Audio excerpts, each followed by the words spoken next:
حضرت علی کے وصال کا جب وقت آیا، حضرت معاویہ کے وصال کا جب وقت قریب ہوا تو آپ نے 3 وصیتیں کی. آپ نے فرمایا دیکھو جب میری روح قفس عنصری سے پرواز کر جائے، میری روح نکل جائے، تو میرے لیے تم کیا کرنا، میرے پاس اللہ کے رسول صلی اللہ تعالی علیہ وسلم کا تہبند شریف ہے، اس میں مجھے کفن دے دینا. میرے آقا صلی اللہ تعالی علیہ وسلم کے ناخن مبارک میرے پاس ہیں، اس کو میری زبان پر رکھ دینا.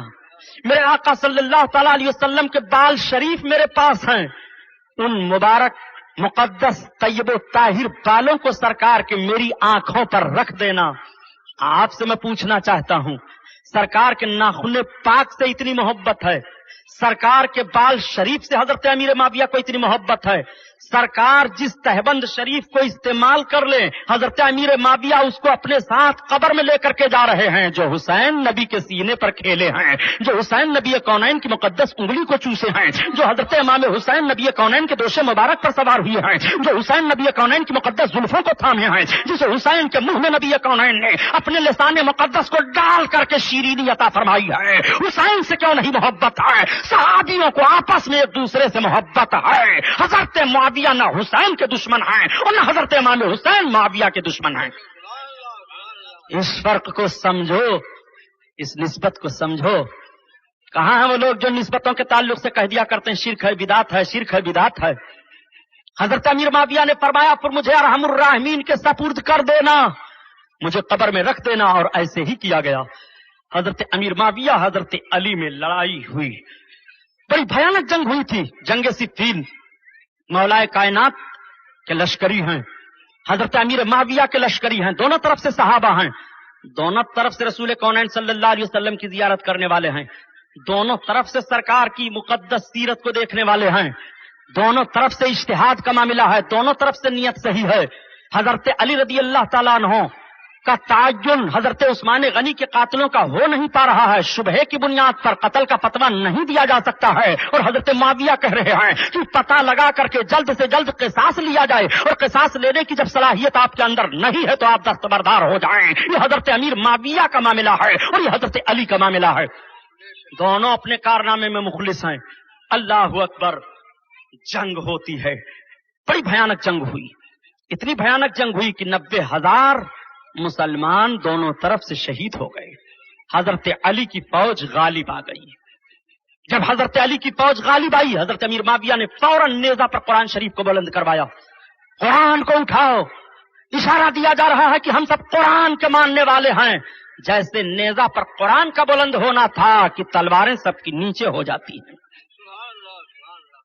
آپس میں بیٹھک ہوئی، اس کو تو میں نے بہت بیان کیا ہے یار، کہ یہ تفرقہ کیسے ہوا، کیا ہوا. اب اسی کو بیان کروں گا تو آپ کہیں گے کہ سبحانی صاحب کی کیسٹ میں یہ تقریر سن چکا ہوں، پھر وہی دہرا رہے ہیں. اس لیے میں اجمالاً آگے بڑھ رہا ہوں. حضرت امیر معاویہ اور حضرت علی کی پھر وہ جنگ بند ہوئی، مگر اس جنگ کا نقشہ بھی عجیب ہے حضرت. جب تاریخ پڑھیے تو عجیب عجیب معاملہ پایا جاتا ہے. اس جنگ میں حضرت ابو ہریرہ بھی گئے تھے. حضرت ابو ہریرہ رضی اللہ تعالیٰ عنہ بڑے عظیم صحابی ہیں سرکار کے، سرکار کی حدیثوں کو بیان کرنے کے لیے. بخاری شریف میں صرف حضرت ابو ہریرہ رضی اللہ تعالیٰ عنہ کی روایت کردہ 2000 حدیث ہیں. وہ حضرت ابو ہریرہ رضی اللہ تعالیٰ عنہ ہیں. حضرت ابو ہریرہ کا حال یہ تھا کہ جب کھانے کا ٹائم ہوتا تھا تو حضرت امیر معاویہ کے لشکر کی طرف چلے جاتے، اور جب جنگ ہونے نماز پڑھنے کا وقت ہوتا تو حضرت علی کے پیچھے آ کر پڑھتے، اور جب جنگ ہونے لگتی تو یہ الگ ہو جاتے تھے، پہاڑی کے بغل میں کھڑے ہو جاتے تھے. لوگوں نے کہا ابو ہریرہ یہ کیا بات ہے؟ تو کہا دسترخوان معاویہ کا اچھا ہے، کھانا وہاں کھا لیتا ہوں، نماز علی کی اچھی ہے، نماز یہاں پڑھ لیتا ہوں، اور دونوں ہیں مسلمان. جب جنگ ہوتی ہے تو میں کسی طرف نہیں رہوں گا، الگ کھڑا ہو جاتا ہوں. عجیب عجیب نوعیت ہے. آپ ذرا ملاحظہ تو فرمائیں. اس لیے صحابہ کے جو آپسی اختلافات ہوئے، ہم مسلمانوں کو اجازت نہیں ہے کہ ان کے تعلق سے لب کشائی کریں. ان کے تعلق سے کچھ سوچیں نہیں، بلکہ ہم ایمان رکھیں کہ رب نے قرآن عظیم میں فرمایا ہے السابقون الاولون، وہ لوگ پہلے ایمان والے لانے والے ہیں، رسول پر جان نچھاور کرنے والے ہیں، وہ جنتی ہیں، آپس میں ایک دوسرے کے محب ہیں۔ رب ان لوگوں کے بارے میں فرماتا ہے جو میرے محبوب کے اصحاب ہیں وہ سب کے سب جنتی ہیں۔ متعدد آیات کریمہ اصحاب کے بارے میں ہیں، اس لیے ہم مسلمانوں کو ضرورت اس بات کی ہے کہ اگر ان کے آپسی اجتہادات کے اختلافات ہوئے ہیں تو ہم ان میں لب کشائی نہ کریں۔ ایک سوال ہمارے اوپر ٹھونک سکتے ہو کہ سبحانی صاحب بڑے زور و شور سے دعویٰ کر رہے ہو، تو حضرت امام حسین اور یزید کا بھی تو آپسی اختلاف تھا، تو جیسے حضرت امام حسین کی تعریف کی جا رہی ہے ایسے یزید کو بھی کچھ نہ کہو۔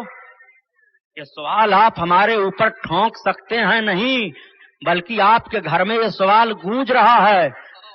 آپ یزید کو رضی اللہ تعالیٰ عنہ کہتے ہو، اور پوچھ لو غیر مقلد مولویوں سے، اگر غلط ثابت ہو جائے تو آپ جو سزا دینا چاہیں میرے لیے اعلان کر دیں، میرے خلاف عدالت میں مقدمہ قائم کر دیں، عزت ہتک کا دعویٰ کرو۔ پوچھو غیر مقلد مولویوں سے کہ یزید کو رضی اللہ تعالیٰ عنہ کہنا چاہیے کہ نہیں کہنا چاہیے، خدا کی قسم تمہیں پتہ چل جائے گا کہ ان کا ذہن و فکر یزیدی ذہن ہے کہ ان کا ذہن و فکر حسینی ذہن ہے۔ یہ بات تو آ گئی جو میں نے بتا دیا، تاکہ یہ سوال نہ ٹھوکیں، یہ سوال نہ کریں کہ پھر ان کے اختلافات ذاتی تھے، اجتہاد کے تھے۔ جی نہیں، حضرت امام حسین کی نیت تو صحیح ہے، اصلاح امت کی نیت ہے، مگر یزید کے اندر آمریت آ گئی تھی، یزید کے اندر گناہ کرنے کا جوش و جذبہ پیدا ہو گیا تھا۔ امام حسین یزید کے گناہ پر یزید سے لڑے ہیں، اور حضرت امیر معاویہ اور حضرت علی کا اختلاف جو ہوا ہے وہ گناہ کی بنیاد پر نہیں ہوا ہے، بلکہ آپس میں اجتہاد کی بنیاد پر ہو رہا ہے۔ یہ کہہ رہے ہیں ایسا کیا جائے، اور وہ کہہ رہے ہیں کہ جب صحیح تعین نہیں ہو پا رہا ہے تو شبہے میں قتل کرنا جائز نہیں ہے۔ حضرت علی کا یہ فتویٰ ہے، دونوں طرف سے فتویٰ ہے اور دونوں کا صحیح معاملہ ہے۔ اور یہاں تو فتویٰ کی بات ہے ہی نہیں، یہاں تو ایک طرف فتویٰ ہے تو دوسری طرف لقبہ ہے، تو دونوں میں اتفاق و اتحاد کا معاملہ کہاں ہے؟ اب آپ ذرا غور فرمائیں، حضرت علی حضرت امیر معاویہ میں مصالحت ہو گئی۔ حضرت امیر معاویہ شام کے گورنر رہے، حضرت امیر معاویہ کو گورنری کا عہدہ رہا، حضرت علی رضی اللہ تعالیٰ عنہ خلیفۃ المسلمین رہے۔ جب حضرت علی کی شہادت ہوئی، حضرت علی رضی اللہ تعالیٰ عنہ شہید ہوئے، تو حضرت امام حسن رضی اللہ تعالیٰ عنہ کو آپ کا خلیفہ منتخب کیا گیا۔ 6 مہینہ تک حضرت امام حسن خلافت کے دعوے دار رہے، خلافت کی ذمہ داریوں کو سنبھالتے رہے، لیکن جب اختلاف بڑھا اور اختلاف بڑھنے کی صورت میں میرے آقا کا فرمان سامنے آیا۔ حضرت امام حسن کے تعلق سے میرے سرکار نے ایک مرتبہ فرمایا تھا کہ اس میرے بچے کے ذریعہ سے اللہ تعالیٰ مسلمانوں کے 2 گروہوں میں صلح کرائے گا، مسلمانوں کے 2 گروہوں میں صلح کرائے گا۔ سرکار کے الفاظ کو سمجھو، سرکار دونوں جماعت کو مسلمان کہہ رہے ہیں، تو میرے آقا جب دونوں جماعت کو مسلمان کہہ رہے ہیں تو ایک جماعت کی تعریف کرنا، دوسری کو گالی دینا، یہ کہاں ہمارے اور آپ کے لیے درست ہے؟ چنانچہ باتیں آپس میں ہوئیں، حضرت امام حسن کے ماننے والے تیار ہو گئے کہ ہم امیر شام سے جنگ کریں گے، آپ ہی خلیفہ رہیے۔ حضرت امام حسن نے انکار فرما دیا، نہیں۔ تب تک حضرت امیر معاویہ کا قاصد پہنچ گیا سادہ کاغذ لے کر کے، اور کہا کہ امیر شام امیر معاویہ کی طرف سے میں لے کر کے آیا ہوں، آپ اس پر جو شرطیں لکھ دیں۔ حضرت امام حسن رضی اللہ تعالیٰ عنہ نے اپنی شرطوں کو سادہ کاغذ پر لکھ کر کے بھیج دیا۔ اس میں سے ایک شرط یہ بھی تھی کہ میں آپ کو خلیفۃ المسلمین تسلیم کرتا ہوں، آپ کے بعد خلافت مسلمانوں کا حق ہوگا، مسلمان جس کو چنیں گے خلیفہ وہ ہوگا، اگر مسلمان میرے بھائی حسین ابن علی کو چن لیں گے تو حسین ابن علی خلیفہ بنائے جائیں۔ یہ شرط بھی حضرت امام حسن نے لکھ کر کے امیر معاویہ کو دے دیا۔ حضرت امیر معاویہ نے شرطوں پر دستخط کیا، شرط کی منظوری ہو گئی، حضرت امیر معاویہ خلیفۃ المسلمین امیر المومنین بنے، اور حضرت امام حسن نے دستبرداری کا معاملہ پیش کر دیا۔ اب ذرا غور فرماؤ، حضرت امیر معاویہ نے کیا کیا کارنامہ انجام دیا۔ حضرت امیر معاویہ کے دور حکومت میں اسلامی سلطنت کی وسعت کس کس طرح سے ہوئی۔ پہلا دستہ حضرت امیر معاویہ نے قسطنطنیہ پر بھیجا۔ یہ لوگ بہت چیختے اور چلاتے ہیں کہ رسول اللہ نے ارشاد فرمایا کہ پہلا دستہ پہلا لشکر اسلامی جو قسطنطنیہ پر حملہ آور ہوگا مغفور لہو، وہ سب کے سب بخشے بخشائے ہیں. صحیح ہے، میرے آقا کی حدیث پاک ہے، میرے آقا نے صحیح فرمایا ہے. تو یہ کہتے ہیں کہ یزید بھی تو اس میں شامل تھا. آپ ذرا تاریخ اٹھا کر کے پڑھ لو اور یزید کی زندگی پڑھ لو. آپ ذرا غور فرمائیے، تاریخ اور مطالعے میں وسعت پیدا کر کے تاریخ کو توڑو مروڑو نہیں آر ایس ایس کی طرح، جیسے بھارت میں آر ایس ایس والے تاریخ کو توڑ مروڑ کر کے اور ظلم و بربریت کا ننگا ناچ ہر دم ناچنے کی کوشش کرتے ہیں. ایسے آپ تاریخ کو توڑو مروڑو نہیں. حضرت امیر معاویہ نے جو لشکر اسلامی بھیجا تھا قسطنطنیہ کی طرف، وہ یزید ابن معاویہ نہیں ہے بلکہ وہ دوسرے ہیں. یزید کی عمر 4 برس کی تھی اس وقت. اب کہاں معاملہ پایا جاتا ہے؟ اچھا فرض کر لو حضرت ان کی بات ہی مان لی جائے، ان کی بات ہی تسلیم کر لی جائے کہ جو پہلا لشکر اسلامی کا دستہ ہوگا سب بخشے بخشائے ہیں. اب آپ سے میں پوچھنا چاہتا ہوں کہ رسول اللہ نے تو یہ بھی فرمایا ہے کہ جس نے بسم اللہ الرحمن الرحیم پڑھ لیا وہ بخش دیا جائے گا. تو کوئی کہے کہ میں بسم اللہ الرحمن الرحیم پڑھ لیا ہوں، اب میں بخش دیا گیا، اب میں جا رہا ہوں چوری کروں گا، شراب پیوں گا، زنا کروں گا، تو آپ کا فتویٰ کیا ہوگا؟ آپ کا فتویٰ کیا ہوگا؟ آپ ذرا مجھے بتائیے. رسول اللہ نے تو یہاں تک فرمایا کہ سلام پھیلاؤ تمہارے لیے جنتیں بخش دیے جاؤ گے. تو آپ سلام کر لو، بس روزہ نماز سب چھوڑ دو کہ سرکار کا تو فرمان ہے ہی ہے کہ سلام پھیلاؤ جنتی ہو جاؤ گے. آپ ذرا فتوے کی زبان میں ہم سے بات تو کیجئے. ایک آدمی رسول اللہ کی حدیث پاک پر عمل کر رہا ہے، نبی نے فرمایا کہ جس نے سلام کو پھیلایا وہ جنت میں جائے گا.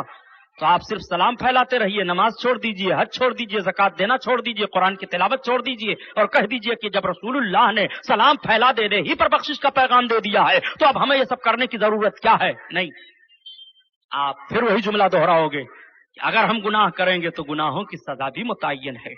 جس رسول نے سلام کے پھیلانے پر جنت کی بشارت عطا فرمائی ہے وہی نبی کونین سلام چھوڑ دینے پر بھی سزا کا تعین فرما رہے ہیں. جس رسول نے سلام پر جنت کی بشارت دے دی ہے وہی میرے آقا نماز کے ترک پر بھی عذاب الہی کا پیغام دے رہے ہیں، وعید اور عذاب کی بات بتا رہے ہیں. نماز چھوڑو گے تو تمہیں اتنا عذاب ہوگا، روزہ چھوڑو گے تو تمہیں یہ عذاب ہوگا. اب آپ ذرا غور فرمائیے کہ یزید اگر اس لشکر میں شامل ہی تھا تو یزید نے جو مدینہ کی بے حرمتی کی ہے، یزید نے جو امام حسین کو قتل کروایا ہے، یزید نے جو اللہ کے حبیب صلی اللہ علیہ وسلم کی اولادوں کو کربلا کی تپتی ہوئی زمین پر تڑپا تڑپا کر کے اپنے فوجیوں کے ذریعہ سے شہید کروایا ہے، دانا پانی سب بند کیا ہے، ظلم کیا ہے، اس ظلم کا کوئی عذاب ہوگا کہ نہیں؟ اس ظلم کی کوئی سزا ہوگی کہ نہیں؟ اس کارنامے کے لیے اسے بھگتنا پڑے گا کہ نہیں؟ ذرا فتوے کی زبان میں بھی بات کرتے چلو تو بھی تمہیں کہنا پڑے گا کہ یزید نے غلط کیا اور امام حسین کے ساتھ جو کچھ ہوا وہ یزید کے اشارے پر ہوا. تو طرفداری کر کے اپنی عاقبت مت برباد کرو یارو. بات چل رہی تھی امیر معاویہ کی. حضرت امیر معاویہ کے دور میں بڑی فتوحات ہوئی ہیں، اسلامی جنگیں ہوئی، حضرت امیر معاویہ نے بڑی ترقیاں کی. حضرت امیر معاویہ نے بھی لشکر کو خوب سنوار سجا کر کے رکھا. مسلمان بہت ہی مستفیض و مستنیر ہو رہے تھے، اسلامی ماحول بڑھ رہا تھا. حضرت امیر معاویہ رضی اللہ تعالیٰ عنہ کے جب وصال کا وقت ہوا تو کچھ ایسے مشیر آپ کے پاس بیٹھنے کے بعد مشورہ کیا کہ امیر آپ بیمار ہیں، بیماری کے بعد آپ کا آخر خلیفہ امیر المومنین کون بنے گا؟ نہ ہو تو یزید کو بنا دیا جائے. حضرت امیر معاویہ نے فرمایا مسلمان برداشت نہیں کریں گے. کیوں نہیں برداشت کریں گے؟ اس لیے کہ یزید کے اندر لاؤبالی پن ہے، یزید کے اندر لڑکپن پایا جا رہا ہے. امیر ٹھیک ہو جائے گا، وہ درست ہو جائے گا. کچھ حکومت کے لالچی ایسے تھے، کچھ دنیا دار ایسے تھے، کچھ ایسے تھے جن کو ان کے نفس نے دھوکہ دے دیا تھا. ایسا مشورہ وہ دے رہے تھے. حضرت امیر معاویہ حج کے موقع پر آئے اور جیسے آپ نے اشارہ کیا تو مسلمانوں میں اشتعال دیکھا گیا. امیر معاویہ خاموش ہو گئے. مورخین اس کو بھی تو لکھتے ہیں. آپ اگر یہ کہہ دیں کہ حضرت امیر معاویہ نے اپنے بعد یزید کو خلیفہ نامزد کر دیا تھا، یہ حضرت امیر معاویہ کی انتہائی غلطی ہے، تو میں عرض کروں گا کہ جس تاریخ کو یہاں آپ پڑھ رہے ہیں وہیں پر یہ بھی تو تاریخ ہے کہ حضرت امیر معاویہ رضی اللہ تعالیٰ عنہ نے جب یزید کو تاکید کی تھی کہ تمہیں پابند شرع ہونا پڑے گا، تمہارے اندر کوئی شریعت کی خامی نہ ہو تاکہ مسلمان لب کشائی نہ کریں، اور جب انہوں نے دیکھا تھا اپنے وصال کے وقت کے قریب کہ اس کے اندر پابندیاں نہیں ہو پا رہی ہیں، تو حضرت امیر معاویہ نے